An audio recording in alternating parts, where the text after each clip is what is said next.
James Murray, a community student from Pinma Cagayan de Oro College.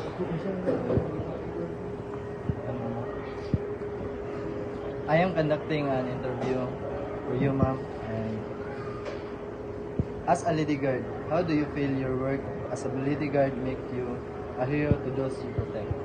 Yes, good morning, sir. I'm LG Russell Balangyaw.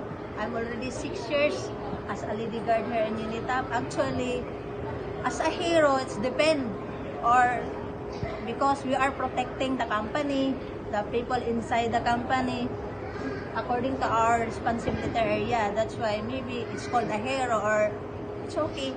It's like that. Thank you. Good Thank you, morning. ma'am. Thank you for your time to answer, ma'am. Sir. Good afternoon, sir. I am Keljen Lariga, a criminology student from Penma Cagayan de Oro College. So, sir, as a BFP, can you share why you see firefighters as a hero in our community, sir? Hello, good afternoon. I am Fire Officer 1, Isaac de la Riga, and I am glad to be interviewed and to share about my thoughts why I see firefighters are heroes in our community. So in our mandate, we are to save lives and properties. So first, when we say hero, heroes are those persons that performs courageous act and performs nobility and often serving as role model.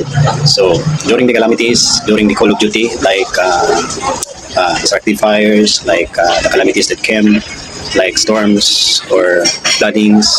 So like what happened in Cebu a week ago, where Bagyong Tino swept the areas of Cebu, and also the storm Juan that came that strike the part of our of the Philippines in Luzon. So firefighters were there. Good morning, sir.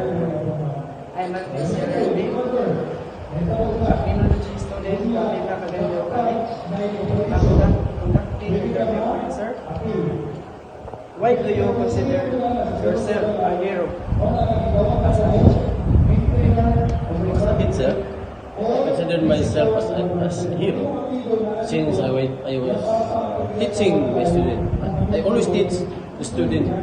Firstly, the discipline. I took the discipline para gid nga they will be responsible enough in their daily living sa ilahang sa komunidad, sa ilahang trabaho. Good afternoon, ma'am. I am Jillian May Magdalo Imtabios, a criminology student from Pinma Cagayan de Oro College. Conducting a interview for you, ma'am. Why do you think being a parent means being a hero to your family? I'm Mary Tabios.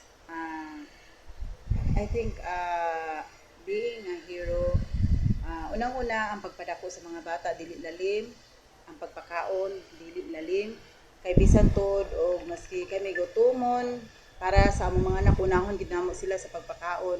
Isa na ng pagpakahero na mo isip po sa kaginikanan. Hello po, sir.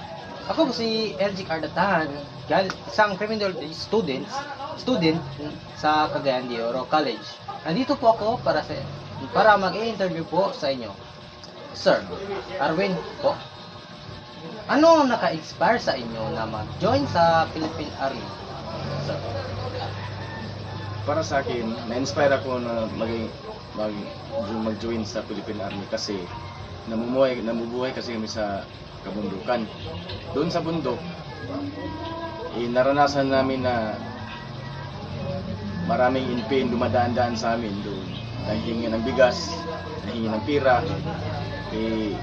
Alaman naman natin na sa kabundukan is lahat ng tao na mahirap tulad ko. So baga,